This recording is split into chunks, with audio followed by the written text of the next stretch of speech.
आप लोग अपनी स्क्रीन पर एक कॉपी देख रहे होंगे। एक कॉपी है साक्षी गर्ग की और ये 2017 में यूपीएससी सिलेक्टेड है और इनकी रैंक थी 350 और ये हिंदी मीडियम से थी। तो जो मुख्य परीक्षा में जीएस का पहला पेपर होता है ना, सामान्य अध्ययन पहले पेपर की बात कर रहा हूँ, उसी की कॉपी है, उसी सब्जेक्ट की कॉपी है। और ये आप देखेंगे कि इसमें आप देखेंगे कि भारतीय विरासत और संस्कृति, विश्व का इतिहास एवं भूगोल तथा समाज से क्वेश्चंस पूछे जाते हैं इस पेपर में। 250 नंबर का रहता है और आप देखते हैं कि 3 घंटे का आपको समय मिलता है इसके लिए। देखिए यहाँ साक्षी नाम, ये हिंदी माध्यम हो गया इनका। यहाँ कुछ निर्देश दिए रहते हैं, वो भी आप लोग देख लिया करिएगा। 250 नंबर का है। देखिए अब इन्होंने जिस तरह से आप देखते हैं कि आंसर राइटिंग की है, इसे देखकर आप लोग एक रोड मैप बना सकते हैं और लिखना शुरू कर सकते हैं। सभी प्रश्नों को हल करें और प्रश्नों के सभी पक्षों पर लिखें। साहित्यिक भाषा के साथ उसमें तथ्यों का उचित समावेशन करें। अब आप देखेंगे कि इन्होंने, देखिए एक क्वेश्चन है यहाँ कि अमूर्त सांस्कृतिक विरासत सांस्कृतिक विविधता एवं रचनात्मक अभिव्यक्ति की महत्वपूर्ण अवयव के रूप में पहचानी जाती है, जो भूतकाल की परंपराओं के साथ साथ समकालीन प्रथाओं को भी आत्मसात करती है। उक्त कथन को स्पष्ट करते हुए यूनेस्को द्वारा भारत में पहचाने गए ऐसे प्रतिनिधि विरासतों की चर्चा कीजिए। अब आप देखिए 250 शब्दों में आपको ये लिखना है और 12.5 यानी कि 12.5 अंक का ये क्वेश्चन है। तो आप देखिए इन्होंने किस तरह से शुरुआत की है। अमूर्त सांस्कृतिक विरासत से तात्पर्य ऐसी नृत्य, संगीत, नाटक परंपरा से जो हमारे प्राचीन संस्कृति के संबंध रखती है और अमूर्त सांस्कृतिक विरासत के माध्यम से हमें अपने प्राचीन गौरवमयी इतिहास, सांस्कृतिक समृद्धता को जानने का अवसर प्राप्त होता है। उदाहरण स्वरूप सूफी संगीत में तत्कालीन सामाजिक स्थिति, सामाजिक समरसता की आवश्यकता तथा हिंदू मुस्लिम मेलन की सुगंध आती है। और ठीक इसी प्रकार ये अमूर्त विरासत रचनात्मकता को भी संबोधित करते हैं। प्रकृति के उपहारों का उत्तम प्रयोग, ईश्वर को संबोधित का तरीका, नृत्य गायन की अलग अलग तरह की शैलियों का बोध कराती है। साथ ही ये शैलियाँ जिस तरह हर कदम कदम पर बदल जाती हैं, ये हमारे देश की सांस्कृतिक विविधता को निरूपित करती हैं। यहाँ आप देखिए जो टेस्ट इन्होंने दिया होगा उसकी चेक की गई है, कमियां यहाँ बताई जाती हैं। यह भाग आप देखेंगे संक्षेप में लिखें। इन्हें ये सुझाव दिया जा रहा है। आप लोगों से कहता रहता हूँ ना कि मॉक टेस्ट दिया करिएगा प्रीलिम्स के लिए, मुख्य परीक्षा के लिए। अमूर्त विरासत यूटीएस ये आप देखते हैं नहीं अपितु गतिमान है, ये जड़ नहीं, आप देखिए आपत्तिमान है। और ये प्राचीन बातों को संबोधित करने के साथ साथ समय समय पर समाज में हो रहे परिवर्तनों के अनुसार अपने को और निखारती चली जाती है। और आप देखिए वस्तुतः इसका कारण इनका अमूर्त होना है, जहां इसे एक पीढ़ी से दूसरी पीढ़ी में मौखिक रूप से हस्तांतरित किया जाता है। अतः इस जड़ रही नहीं, आप देख नहीं सकती। यूनेस्को द्वारा भारत में पहचाने गए अमूर्त विरासत स्थल देख सकते हैं आप लोग। रामलीला परंपरा हो गई, सम्मन उत्तराखंड का, नरोज छाऊ नृत्य, कालबेलियम नृत्य राजस्थान का, मुड़ी या टम केरल का, संकीर्तन मणिपुर का, पंजाब की जड़ीवाला बर्तन बनाने की परंपरा। विश्व इन अमूर्त सांस्कृतिक विरासत के विषय में संक्षेप में चर्चा करें।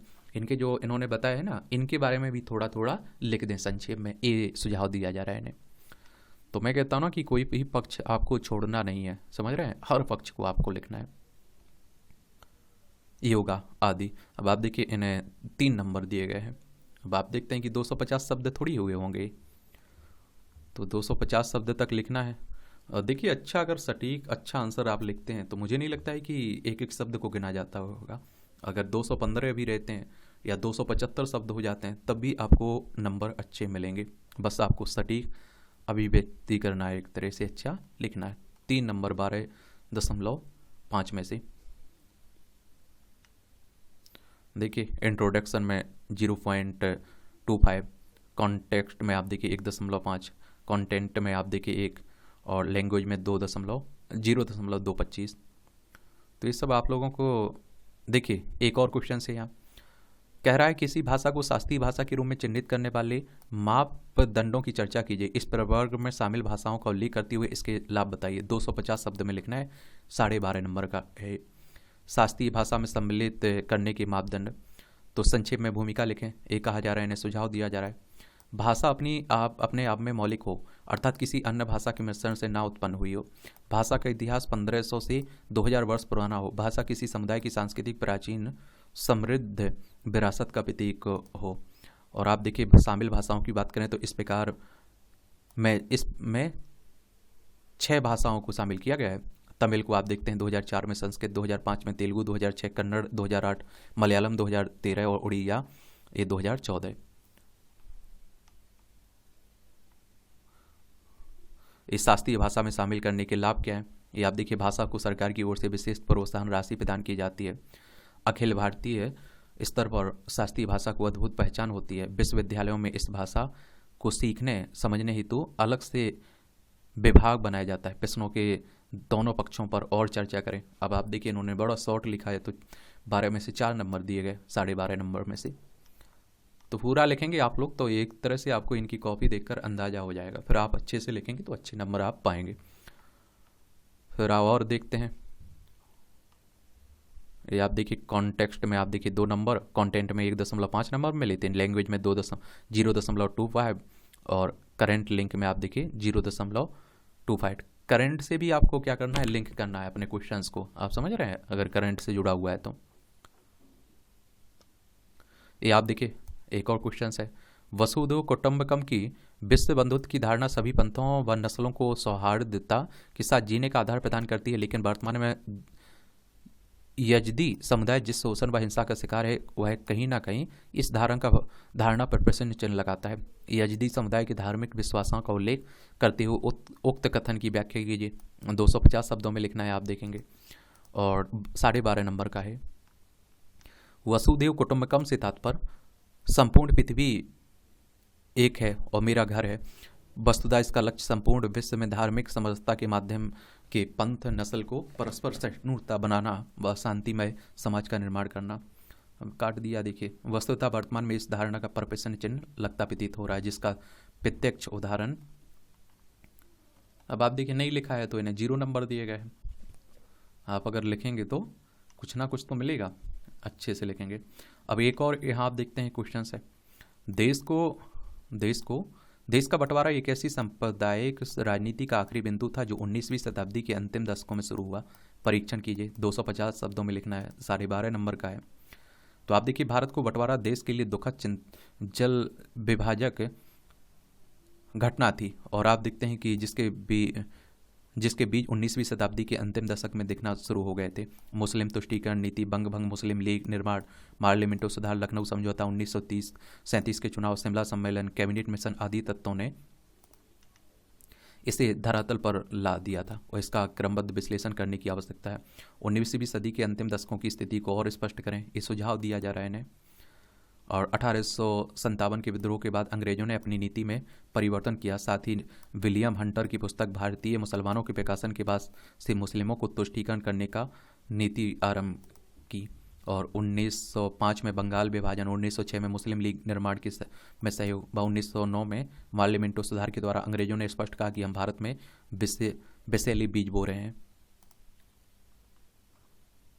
और आगे तिलक द्वारा गणेश पसेबाजी जैसे धार्मिक प्रतीकों के प्रयोग को पूर्णतः हिंदू राष्ट्रवादी आंदोलन का आवरण देने की कोशिश की गई। 1937 के चुनाव में करारी हार से मुस्लिम लीग के जिन्ना ने सांप्रदायिक राजनीति की राह चुनी व इसी क्रम में सर सैयद अहमद ने द्विराष्ट्र की मांग की और रहमत अली ने पाकिस्तान नाम सुझाया।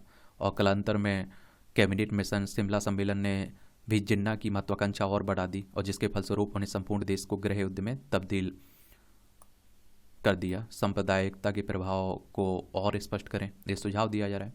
और इसी क्रम में मजबूरन बस कांग्रेस ने देश का विभाजन कर इस गृह युद्ध का समाधान निकाला, लेकिन यह अंग्रेजों की फूट डालो राज करो की नीति का अंतिम बिंदु नहीं था। देश विभाजन में से मात्र बाहरी शांति प्राप्त हुई, वास्तविकता में इसके दुष्परिणाम वर्तमान में आज़ादी के 70 साल बाद भी स्पष्ट प्रतीत हो रहे हैं। जहाँ कश्मीर में आप देखिए आतंकवाद, पाकिस्तान, घुसपैठ और बाकी मुद्दा आप देखते हैं, भीम मुद्दा, अयोध्या कांड, मुजफ्फरनगर दंगे आदि इसी पर की परिणति हैं। और इसी समस्या से निजात पाने हेतु देश में पुनः सूफीवादी विचारधारा, सहिष्णुता योग से शांतिमय वातावरण बनाने की आवश्यकता है। अच्छा प्रयास है। देखिए 5.5 नंबर दिए गए 12 नंबर में से। इन्हें थोड़ा अच्छे से प्रैक्टिस करते रहेंगे तो लिखना शुरू कर देंगे और फिर आप लोग लिख भी पाएंगे। अब आप देखिए इंट्रोडक्शन मैंने 0.25 नंबर दिए गए। कॉन्टेस्ट में आप देखिए 2.5, कंटेंट में आप देखिए 2, और लैंग्वेज में आप देखिए 0.25, करेंट लिंक में 0.25 और कंक्लूजन में 0.25। ये सब आप लोग देखेंगे। एक और क्वेश्चन है ये आपका इस साथ। देखिए राष्ट्रीय आंदोलन के विभिन्न कालखंडों के में किसानों की मांग के प्रति कांग्रेस के दृष्टिकोण में भारी विविधता दृष्टिगत होती है, स्पष्ट कीजिए। ये भी 250 शब्दों में लिखना है, 12.5 नंबर का है। राष्ट्रीय आंदोलन में कांग्रेस की किसानों के प्रति नीति शुरुआती चरणों में दूरगामी बनी रही, परंतु कालांतर में समाजवादी तत्वों के प्रवेश के साथ कांग्रेस व किसान आंदोलन ने समान मंच साझा किया और प्रारंभिक दशकों में कांग्रेस ने जन सामान्य से दूरी बनाए रखी और उदारवादी चरण में कांग्रेस ने जन सामान्य की मांगों की नहीं उठाया। आगे उग्रवादी चरण में भी कांग्रेस किसानों की समस्याओं की हिमायती थी, उनकी पक्षधर थी, परंतु कांग्रेस मंच से स्पष्टता किसानों की मांग नहीं रखी गई। कांग्रेस के उद्भव में जोड़कर इसका और स्पष्ट उल्लेख करें, तथ्यों को और स्पष्ट करें। कालांतर में कांग्रेस ने किसानों को अपने मांग पत्र में शामिल किया, जिसके निम्न कारण देखे जा सकते हैं। कांग्रेस से गांधी जी का जुड़ना, गांधी जी ने आते ही सर्वप्रथम चंपारण सत्याग्रह, खेड़ा आंदोलन जैसी मांगों पर ध्यान दिया और इन्हीं पर सत्याग्रह का आह्वान भी किया। 1925 के दशक में कांग्रेस में समाजवादी तत्वों का प्रवेश हो गया, जिन्होंने कांग्रेस को सुझाव समाजवाद अर्थात कृषक व मजदूर की ओर करने का कोशिश की।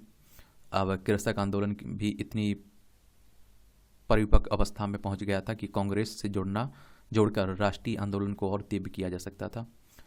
किसानों के संदर्भ में कांग्रेस की भूमिका को और स्पष्ट करें। इसके परिणाम स्वरूप 1931 में कराची अधिवेशन में किसानों से संबंध पर्याप्त मांगे की और 1936 में किसान महासभा का गठन हुआ। नेहरू जी ने स्वयं इसे सहयोग प्रदान किया और इस प्रकार कांग्रेस की किसानों के प्रति नीति में समय समय पर अंतर प्रतीत होता है। अब 12.5 में से आप देखिए 4 नंबर दिए गए हैं।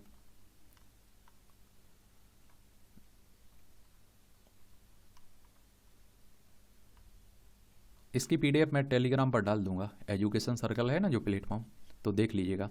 ए और एक क्वेश्चंस देखिए। औपनिवेशिक अर्थतंत्र ने जिस प्रकार आदिवासी विद्रोह के विस्फोटन की पृष्ठभूमि का निर्माण किया, पूर्वी भारत के आदिवासी विद्रोहों का उदाहरण देते हुए उत्तर दीजिए। ये भी आप देखेंगे 250 नंबर का है। कितना का है? 250 नंबर का है। 250 शब्दों में लिखना है, 12.5 नंबर का है। तो भारतीय समाज में किसान विद्रोह, सैन्य विद्रोह और अनेक विद्रोह हुए, परंतु इनमें आदिवासी विद्रोहों का अपना अलग ही स्थान है। ये विद्रोह कारण से लेकर परिणाम तक में अद्वितीय विशेषताएं प्रस्तुत करते हैं। और भूमिका को और प्रभावी लिखें। विद्रोह के कारण तो अंग्रेजों ने अपनी इवेंजिकलवादी विचारधारा के तहत आप देखिए 1813 में ईसाई प्रचार की छूट प्रदान की और उन्होंने अपने धर्म प्रचार के क्रम में व्यापक पैमाने पर बलात् धर्मांतरण कराना प्रारंभ कर दिया, जिसमें जनजातियों की संस्कृति में व्यवधान उत्पन्न हुआ। और उदाहरण मुंडा विद्रोह, बिरसा मुंडा के नेतृत्व में। संक्षेप में औपनिवेशिक अर्थतंत्र को भी स्पष्ट करें, ये सुझाव दिया जा रहा है। और भूमि व्यवस्था के तहत तरह तरह के कानूनों के द्वारा इन आदिवासियों को इनकी स्वयं की भूमि से वंचित कर दिया गया तथा जमींदारों को कृषि करने, वन उत्पादक लेने का अधिकार दे दिया गया। आदिवासियों के मात्र आजीविका के साधन पर प्रहार हुआ और साथ ही आदिवासियों का अपनी भूमि पर से विशेष लगाव होता है ना। और इसी क्रम में हम संथाल विद्रोह को देखते हैं, जहाँ सीधे सिद्धों और वाकानेहों के नेतृत्व में बाहरी जातियों दीकू का व्यापक विद्रोह किया गया था विरोध। और संबंधित उदाहरणों का और उल्लेख करें। अंग्रेजों ने बर्मा विलय के उपरांत अहोम राज्य में हस्तक्षेप का वादा किया, परंतु जीतने के बाद वे इसमें मुकर गए और जिसके कारण कुंवर सिंह के नेतृत्व में अहोम विद्रोह सामने आया। और इस प्रकार हम देखते हैं कि धार्मिक अंतरण, आर्थिक अधिग्रहण के कारण जनजातीय विद्रोह सामने आए और ये विद्रोह अपने आप में इतने उग्र थे कि अंग्रेजों को इनका दमन करने हेतु व्यापक पैमाने पर बटालियन का सहारा लेना पड़ा। 4 नंबर मिले हैं, देखिए 12.5 नंबर में से इन्हें।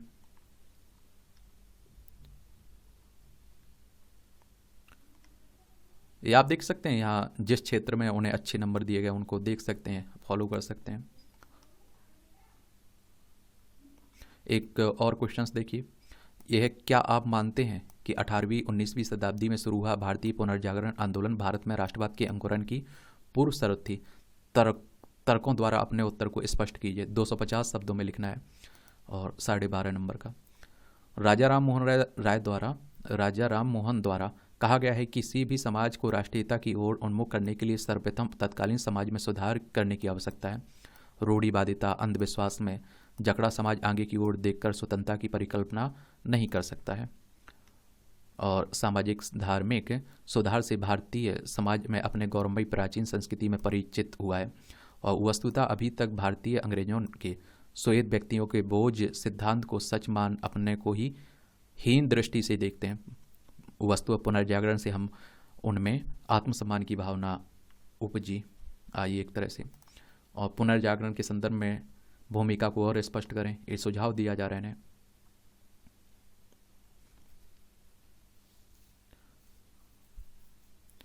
और वस्तुतः आत्मसम्मान से युक्त जनता को ज़्यादा दिन तक गुलाम बनाकर नहीं रखा जा सकता है। और सामाजिक सुधारों से बाल विवाह, सती प्रथा, विधवा दुर्दशा पर प्रहार हुआ और भारतीय परिप्रेक्ष्य में सबसे बड़ा परिवर्तन था मनोदशा परिवर्तन।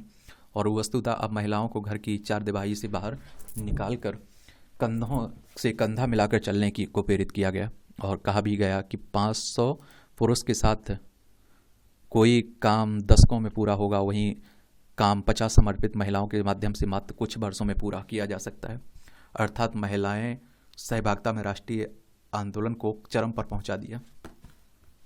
पुनर्जागरण के प्रभाव की और चर्चा करें, ये सुझाव दिया जा रहा है। उदाहरणों को और तथ्यों का उल्लेख करें।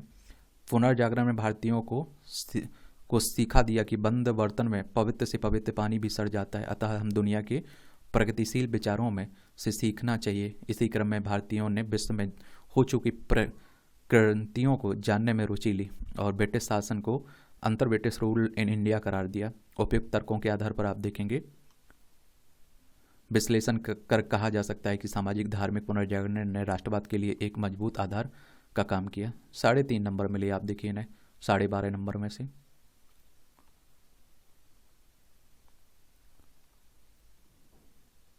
एक और क्वेश्चन आप देखिए,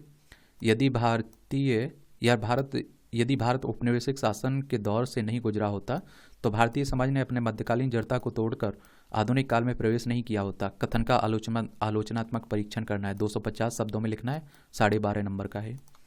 इतिहास के एक पक्ष का मत है कि औपनिवेशिक शासन के दौरान भारत में सामाजिक धार्मिक पुनर्जागरण, सती प्रथा, विधवा विवाह निषेध जैसी कुप्रथाओं पर प्रहार किया, साथ ही डाक, रेलवे, संचार जैसी प्रणाली लाकर भारतीय समाज को आधुनिकता की ओर अग्रसित किया, अन्यथा भारत मध्यकालीन ही रहता।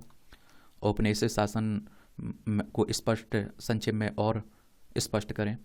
ये आप देखते हैं कि वहीं दूसरी ओर इस साम्राज्यवादी मत का खंडन करते हुए राष्ट्रवादी इतिहासकारों का मानना है कि भारतीय समाज में स्वयं आधुनिकता की ओर गतिशील होने के तथ्य थे, जिसके पीछे भी निम्न तर्क देते हैं। भारत में प्राचीन काल से ही सुधारकों की भूमिका रही। अलवार, नयार, संतों, कबीर, आप देखिए रानकदास, ये आप देखिए भक्ति आंदोलन, और आप देखिए नानक, ये आप देखिए 18वीं सदी में दयानंद सरस्वती जी जैसे सुधारकों ने सदैव रूढ़िवादिता का खंडन करने की कोशिश की। देखिए कोशिश नहीं कीजिए कि राइटिंग आपकी समझ में आए सामने वाले को, ठीक है। हम यदि अपनी प्राचीन संस्कृति को देखें तो हमारा प्राचीन इतिहास अपने आप में अति समृद्ध तार्किक रहा और हम किसी बाहरी सीख की आवश्यकता नहीं रही है। समाज आगे की ओर गति करता है। यदि बीच में कुछ अवरोधक प्रतिगामी तत्व आ भी जाते तो समाज स्वयं की ही समय के साथ उसे उखाड़ भी फेंकता है। औपनिवेशिक शासन के प्रभाव को और स्पष्ट करें। उपयुक्त दोनों प्रकार के मतों में सामंजस्य की आवश्यकता है। विश्लेषण करने से प्रतीत होता है कि भारतीय समाज में स्वयं प्रगतिशील तत्व थे, यद्यपि उनकी गति धीमी थी। औपनिवेशिक बलों में उनकी उत्प्रेरक का काम किया। राजनीति पर, उद्योगों पर, शिक्षा पर, इन सब पर भी मैं कहता हूँ ना कि हर पक्ष को आप लोग ले लिया करिएगा। अब आप देखिए 1.5 नंबर दिए गए हैं 12.5 नंबर में से, तो नंबर जो कॉपी चेक करता है उससे नंबर निकालना इतना आसान नहीं होता है, इसलिए कह रहा हूँ प्रैक्टिस करते रहिए। एक और क्वेश्चन से, गांधी जी के अहिंसात्मक आंदोलन की तपिश ने न केवल सर्वोच्च सत्ता को वार्ता की मेज पर आने को बाध्य किया, अपितु जन सामान्य के बीच रोज जुझारूपन की भावना को भी तीक्ष्ण किया। टिप्पणी की करना है, 250 शब्दों में लिखना है और 12.5 नंबर का है। बापू के अहिंसात्मक आंदोलन में जन लोकप्रियता बटोरते हुए ताकतवर ब्रिटिश सत्ता को भी अपने सामने झुका दिया। वस्तुतः बापू जी अहिंसात्मक आंदोलन के परिणाम हिंसात्मक आंदोलन से भी ज़्यादा उग्र साबित हुए। जनता में आप देखते हैं कि जुझारूपन की भावना पर दृष्टिपात करें तो उदारवाद, उग्रवाद, क्रांतिकारी आंदोलन, किसी में भी जन सहभागिता इतनी बड़े स्तर पर नहीं देखी गई, पर गांधी जी के आंदोलनों में यह अद्वितीय थी। क्योंकि आप देखेंगे गांधी जी का जन सामान्य आम किसान जैसे वेशभूषा के कारण लोग उन्हें अपने बीच का नेता मान रहे थे। तथ्यों का और भी उल्लेख करें, पहले के सफल आंदोलनों के कारण गांधी जी की सफल छवि बन गई थी। साथ ही गांधी जी का स्पष्ट मानना था भारत की आत्मा गांव में बसती है, और उन्होंने जनसामान्य के मुद्दों को उठाया। जैसे आप देखते हैं कि नमक हो गया, नमक गांधी जी के, ये आप देखिए गांधी जी के आंदोलन अहिंसक थे और जिसके कारण आप देखिए बड़े पैमाने पर महिलाओं की सहभागिता भी देखने को मिली। दूसरी ओर गांधी जी के आंदोलन के कई नाड़ ऐसे थे जिनके कारण विदेशी सत्ता भी झुक गई। गांधी जी ने संविधान एक तरीके से अहिंसात्मक रूप में अपनी मांगें रखी, अतः चाहे कितनी भी बड़ी सत्ता प्रत्यक्ष क्यों ना हो, नैतिक तरीके से किए गए मांगों का दमन करना कठिन हो जाता है। संबंधित अन्य कारणों का उल्लेख करें जिसमें जनसामान्य को उस आंदोलन को और खींचा, जिसमें जनमानस को आंदोलनों की ओर खींचा। गांधी जी के पीछे विशाल जनसैलाब खड़ा था जिसके विरुद्ध जाना अब ब्रिटिश सत्ता के बस में भी नहीं रह गया था, और सविनय अवज्ञा आंदोलन की गंभीरता को देखते हुए ब्रिटिश सत्ता को गोलमेज सम्मेलन करने को बाध्य होना पड़ा। और अब वस्तुतः यह गांधी जी की दूरदर्शिता, कूटनीतिकता, अनुभव का परिणाम था कि साबरमती के लाल ने बिना, आप देखिए बिना तलवार के, बिना उसके कमाल कर दिया। 4 नंबर दिए गए 12.5 में से। मैं कह रहा हूं ना थोड़ा ध्यान देना है आपको। अब यहां देखिए ये बताया जा रहा है कि इनका कहाँ वीक था।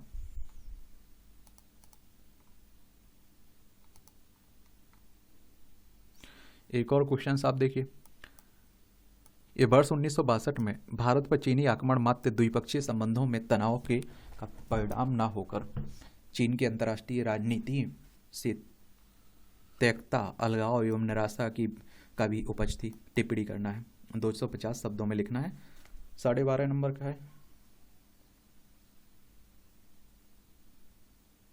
कितने का? 12.5 नंबर का देखने को मिलेगा। ये आप देखिए वर्ष 1962 में चीनी आक्रमण को दलाई लामा मुद्दा, सीमाई विवाद के जैसे कारणों की परिणति माना जाता है, और वस्तुतः गहराई से विश्लेषण करने पर इसके कारणों के बीच अंतर्राष्ट्रीय प्रतीत होते हैं। भारत चीन के बीच सीमाई विवाद विद्यमान था। भारत द्वारा दलाई लामा को शरण दिए जाने पर चीन को क्रोध स्वरूप भारत पर आक्रमण किया, और यह भी इसके अंतर्राष्ट्रीय कारण ज़्यादा तीव्र थे। भारत और चीन संबंधों की और चर्चा करें, यह सुझाव दिया जा रहा है।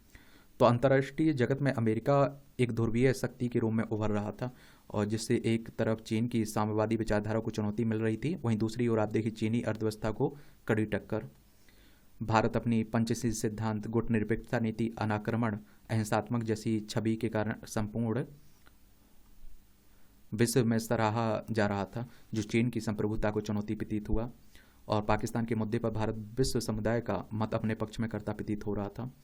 इन कारणों में से अभिभूत होकर चीन ने भारत पर आक्रमण किया। आक्रमण के माध्यम से वह एक और वैश्विक समुदाय को अपनी शक्ति, सैन्य ताकत का परिचय कराना चाहता था, और दूसरी ओर आप देखिए भारत को नीचा दिखाना चाहता था।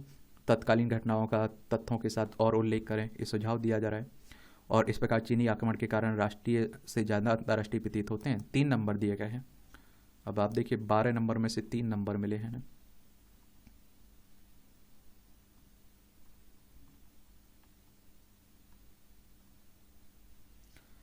एक और क्वेश्चन आप देखिए, 1970 के दशक में वे कौन सी परिस्थितियां विद्यमान थी जिसके एक सशक्त आंदोलन को जन्म दिया और यह आंदोलन अपने किन अंतर्निहित दोषों के कारण सत्ता का विकल्प नहीं बन पाया। और ये 250 शब्दों में लिखना है, 12.5 नंबर का है। उपयुक्त आंदोलन से तात्पर्य जयप्रकाश नारायण द्वारा संपूर्ण क्रांति के आह्वान से है। तत्कालीन राजनीतिक निरंकुशता, सामाजिक विक्षोभ और आर्थिक परेशानियों के कारण उपजा यह आंदोलन भारतीय इतिहास में और आजल विभाजन का घटना साबित हुई। भूमिका को और प्रभावी लिखें, यह सुझाव दिया जा रहा है।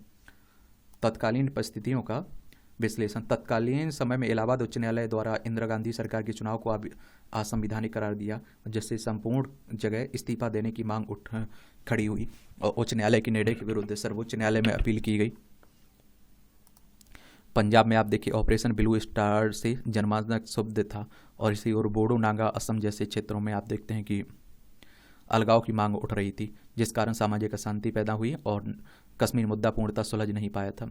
इंदिरा गांधी द्वारा संपूर्ण देश में राष्ट्रीय आपातकाल घोषित किया गया, जिसके तहत देश में स्वतंत्रता का हनन, न्यायपालिका पर लगाम लगाई गई, विरोधी दल की सरकार वाले राज्यों को राष्ट्रपति शासन लगा दिया गया और विपक्ष विचार वाले को जेल में बंद कर दिया गया। और इन परिस्थितियों से क्षुब्ध होकर लोक नारायण जेपी नारायण साहब ने संपूर्ण क्रांति का आह्वान किया, जिससे सरकार से इस्तीफे को मांग की गई और यह क्रांति कुछ कमियों के कारण सफल नहीं हो सकी। जयप्रकाश नारायण की बात हो रही। एक लोकतांत्रिक तरीके से चुनी गई सरकार को हटाने के लिए अलोकतांत्रिक तरीका सहारा लिया गया। जब उच्च न्यायालय के निर्णय के विरुद्ध सर्वोच्च न्यायालय में अपील की गई थी तो राजनेताओं को माननीय सर्वोच्च न्यायालय के निर्णय का इंतजार करना चाहिए था। मांग के गलत असंवैधानिक तरीके अविलंब जल्दबाजी में लिए गए निर्णयों के कारण यह क्रांति असफल रही। उन कारणों का उल्लेख करें जो सत्ता को संभालने में असफल रहे। कहा जा सकता है कि ना तो आपातकाल लोकतांत्रिक था, ना ही संपूर्ण क्रांति। अब आप देखिए 12.5 नंबर में से 3 नंबर दिए गए हैं।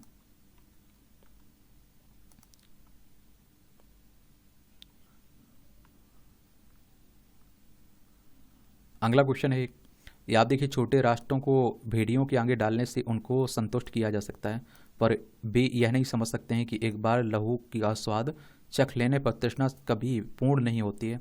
जितना तुष्टीकरण किया जाएगा उतना ही असंतोष बढ़ेगा। द्वितीय विश्व युद्ध के संदर्भ में उपयुक्त कथनों का विश्लेषण कीजिए। 250 शब्दों में लिखना है, 12.5 नंबर का है। उपयुक्त कथन ब्रिटेन व अमेरिका द्वारा जर्मनी को हिटलर को तुष्टीकृत करने के संदर्भ में है। वस्तुतः तुष्टीकरण की नीति द्वारा अपना हित साधने की चाहत में पूरे विश्व को द्वितीय विश्व युद्ध में धकेल देने की परिप्रेक्ष्य में है। और हिटलर नाजीवादी था, जिसके तहत वह सर्व जर्मनवाद का परिचारक था। उसकी इच्छा उन सभी राष्ट्रों जहां जर्मन हो जर्मनी के अधीन करने की रही। तुष्टीकरण नीति को और स्पष्ट करें। और आप देखिए इसी क्रम में यूगोस्लाविया पर आक्रमण किया, वहां के शासक को अपने नियंत्रण में लिया, पर इस रूस द्वारा आपत्ति जताई गई। वस्तुतः अमेरिका व ब्रिटेन ने रूस की मांग को नज़रअंदाज किया और आप देखिए और उसे तुष्टीकृत करते रहे। और इसके आगे जर्मनी के हिटलर ने चेकोस्लोवाकिया को अपनी विचारधारा के अधीन लाने का कार्य किया। अनैतिक तरीके से चेकोस्लोवाकिया पर आक्रमण कर इसे अपने अधीन कर लिया और रूस द्वारा पुनः आपत्ति जताई गई, परंतु अमेरिका व ब्रिटेन मूक दर्शक बने रहे। वो वस्तुतः हिटलर को साम्यवादी विचारधारा की प्रत्यक्ष वाणी के रूप में देख रहे थे और इसी की आड़ में पूंजीवादी का प्रसार करने का पक्षधर थे। और परंतु हिटलर का व्यवहार और स्वच्छंद व लालची होते गया और इसी क्रम में उसने पोलैंड को अपना अगला निशाना बनाया। और जब हिटलर ने पोलैंड पर आक्रमण किया तो ब्रिटेन व अमेरिका के हित सामने आ गए। तुष्टीकरण के प्रभाव की और चर्चा करें। इस प्रकार इसका रूस का साथ देते हुए अमेरिका ब्रिटेन ने एक मंच बनाया व सामने धुरी राष्ट्र से युद्ध की घोषणा कर दी।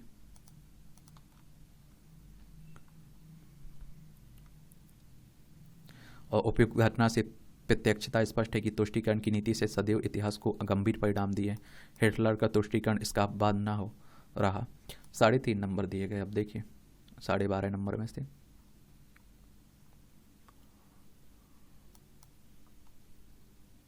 भाषा पर पकड़ रखी है। देखिए इंट्रोडक्शन है उसे अच्छे से लिखिए। कॉन्टेस्ट जो कंटेंट है उस पर भी ध्यान दीजिए। ये आप देखिए एक और क्वेश्चन है आपके सामने। धुरी राज्यों के धराशाही होते ही मित्र राष्ट्रों की मध्य मित्रता भी समाप्त हो गई और उनके बीच तनाव और अविश्वास और घृणा का विकास हुआ, जिससे कि परिणति शीत युद्ध के रूप में सामने आई। परीक्षण कीजिए, 250 शब्दों में लिखना है, 12.5 नंबर का है। यह बात इतिहासकारों में कुतूहल उत्पन्न करती है कि कैसे द्वितीय विश्व युद्ध में साथ रहने वाले अमेरिका व रूस कुछ ही वर्षों बाद दो बड़े दुश्मन बन गए, अर्थात शीत युद्ध की शुरुआत हुई। वस्तुतः इस प्रश्न का उत्तर द्वितीय विश्व युद्ध की परिस्थितियों में निहित है। द्वितीय विश्व युद्ध में एक ओर बर्लिन, रोम, टोक्यो अर्थात धुरी राष्ट्र थे, वहीं दूसरी ओर ब्रिटेन, अमेरिका व रूस थे। हिटलर द्वारा मनमानी करने, नाजीवाद का प्रसार करने के कारण ब्रिटेन, अमेरिका क्षुब्ध थे। तत्कालिक परिस्थितियों की ओर चर्चा करें। यद्यपि यह उन्हीं की तुष्टि की नीतियों का परिणाम था, परंतु अब जर्मनी इतना बढ़ चुका था कि उसे रहा मुश्किल भी था और आवश्यक भी। इसी का परिणाम स्वरूप अमेरिका, ब्रिटेन व रूस एक मंच पर आ गए और अर्थात बेउपजी परिस्थितियों के कारण मजबूरी बस एक मंच पर आए, न कि सहजता के कारण। जैसे ही युद्ध समाप्त हुआ, अमेरिका व रूस के हित पुनः आमने सामने आने लगे। अमेरिका पूंजीवादी विचारधारा का प्रतिनिधित्व कर रहा था, वहीं रूस साम्यवादी। अर्थात इस प्रकार आप देखिए दोनों देश परस्पर विपरीत खड़े हो गए, जिसकी परिणति द्वितीय विश्व युद्ध के रूप में सामने आई। वर्तनीय अशुद्धियों न करें, पिछले के सभी पक्षों पर चर्चा और स्पष्ट करें। देखिए सुझाव दिया जा रहा है, तो किसी भी पक्ष को मत छोड़िए। 2 नंबर दिए गए 12.5 नंबर में से। नंबर निकालना बड़ा मुश्किल होता है, मैं बार बार आपसे कह रहा हूँ, तो हर पक्ष को ध्यान में रखिए आप। अगला क्वेश्चन है, अमेरिकी क्रांति ने राजनीतिक अभिनव परिवर्तनों की एक श्रृंखला आरंभ की, जो बाद के काल में आप देखिए अत्यंत उपयोगी साबित हुई। विश्लेषण करिए, 250 शब्दों में लिखना है, 12.5 नंबर का है। अमेरिकी क्रांति ने तत्कालीन समाज को आर्थिक राजनीतिक स्वतंत्रता प्रदान की। इस क्रांति के प्रभाव तत्कालीन नहीं अपितु दीर्घकालिक हुए और जिससे आगे हुई घटना के रूप में देखा जा सकता है। भूमिका को और स्पष्ट करें, इन्हें सुझाव दिया गया। क्रांति के पश्चात अमेरिका में गणतंत्र की स्थापना हुई, संविधान का निर्माण किया गया। वस्तुतः वर्षों तक ब्रिटेन का उपनिवेश रहने के बावजूद ये सुधार अपने आप में मौलिकता के लिए हुए थे, वह सामरिक आर्थिक परिस्थितियों के अनुकूल थे।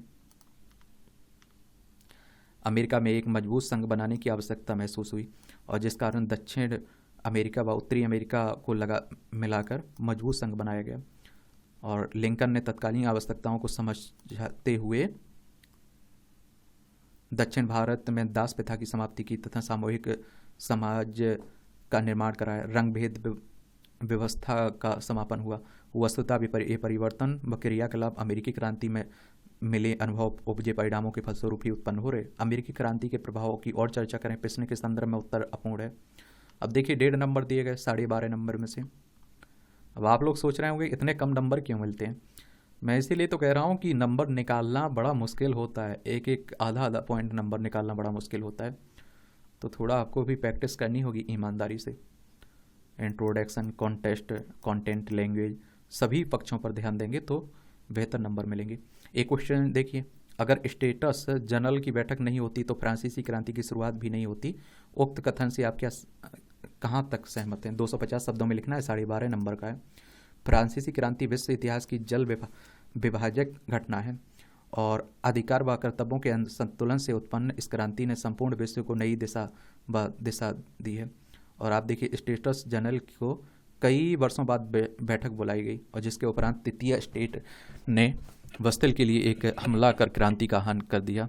तत्कालीन फ्रांस की परिस्थितियों का और स्पष्ट उल्लेख करें। प्रश्न यह उठता है कि क्या स्टेटस जनरल की बैठक ना बुलाई गई होती तो फ्रांसीसी क्रांति ना होती। इस प्रश्न का उत्तर तत्कालीन सामाजिक आर्थिक परिस्थितियों में निहित है और तत्कालीन समाज में राजा निरंकुश था और लुई 16वां द्वारा कहा गया मैं ही कानून हूँ। राजा जनता की परेशानियों के प्रति इस हद तक असंवेदनशील था कि भूख से पीड़ित जनता जब सड़कों पर उतर आई तो रानी ने कहा रोटी नहीं है तो ब्रेड खा लो। और आप देखेंगे समाज 3 वर्ग में विभाजित था। प्रथम स्टेट के पास अधिकार तो थे पर कर्तव्य नहीं, वहीं तृतीय स्टेट के पास कर्तव्य थे पर अधिकार नहीं और यह असंतुलन असंतोष को जन्म दे रहा था। कृषि में देखें तो कृषि उत्पादन अच्छा था पर आप देखिए टाइप जैसे करों के कारण कृषकों की 80% आय छिन जाती थी। स्टेटस जनरल की भूमिका की और चर्चा करें। अमेरिकी क्रांति का भी प्रभाव पड़ा। वहाँ से लौटी सेना दार्शनिक अपने देश में इन विचारों को फैला रहे थे और रूस द्वारा वॉल्टेयर द्वारा समाज को उद्दीपित किया गया। समानता, स्वतंत्रता, बंधुत्व का नारा जन जन तक प्रसारित किया गया। उपयुक्त परिस्थितियों के कारण समाज में क्रांति के लिए एक पृष्ठभूमि तैयार हो चुकी थी और जिसके प्रफुटन हो के लिए स्टेटस जनरल की बैठक को चुना गया। यदि स्टेटस जनरल की बैठक ना होती तो क्रांति भी होती। हाँ, ये तो आप देखते हैं कि सकता था कि इसकी दशा बदिशा कुछ और होती। क्रांति के लिए किसी एक कारण को जिम्मेदार नहीं ठहराया जा सकता और यह कई वर्षों से जमे बारूद पर घटित होती है। स्टेटस जनरल की बैठक ने मात्र इस बारूद में एक चिंगारी का काम किया। 3 नंबर दिए गए 12.5 नंबर में से।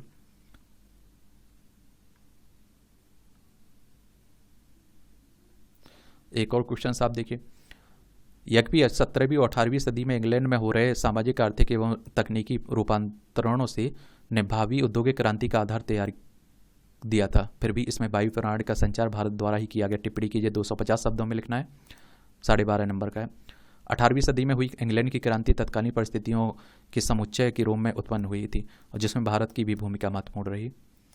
औद्योगिक क्रांति के संदर्भ में भूमिका को और स्पष्ट करें। और आप देखेंगे इंग्लैंड में सामाजिक परिवर्तन हो रहा था।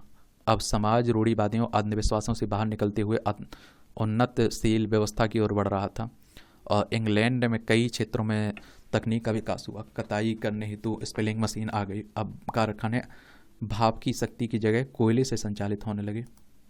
आर्थिक क्षेत्र में देखें तो उच्च नौसेना, अनुकूल भौगोलिक परिस्थिति, बंदरगाहों की अच्छी उपलब्धता, संसाधनों की प्रचुरता व धनन्य वर्ग की उपस्थिति से सुदृढ़ आर्थिक आधार प्राप्त हो रहा था। उपयुक्त कारणों से व्यापक उद्दीलन हुआ व औद्योगिक क्रांति को एक आधार प्राप्त हुआ और परंतु इन कारणों से भी ज़्यादा भूमिका भारत की रही, क्योंकि भारत का भौगोलिक जलवायु कपास नील की खेती के अनुकूल थी, जिसके कारण व्यापक पैमाने पर कपास की भारत से उगाही की गई। कहा जाता है कि जब कोई भी औद्योगिक क्रांति की बात करता है तो वह कपास की बात करता है। भारत की भूमिका की और चर्चा करें।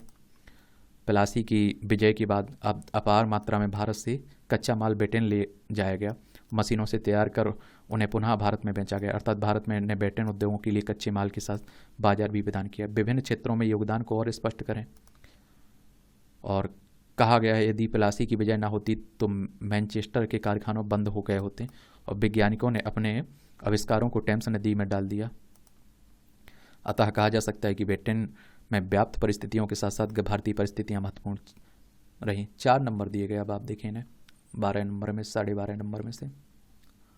इंट्रोडक्शन में पॉइंट 25, कॉन्टेक्स्ट में 2, कंटेंट में 1.5, लैंग्वेज में आप देखिए।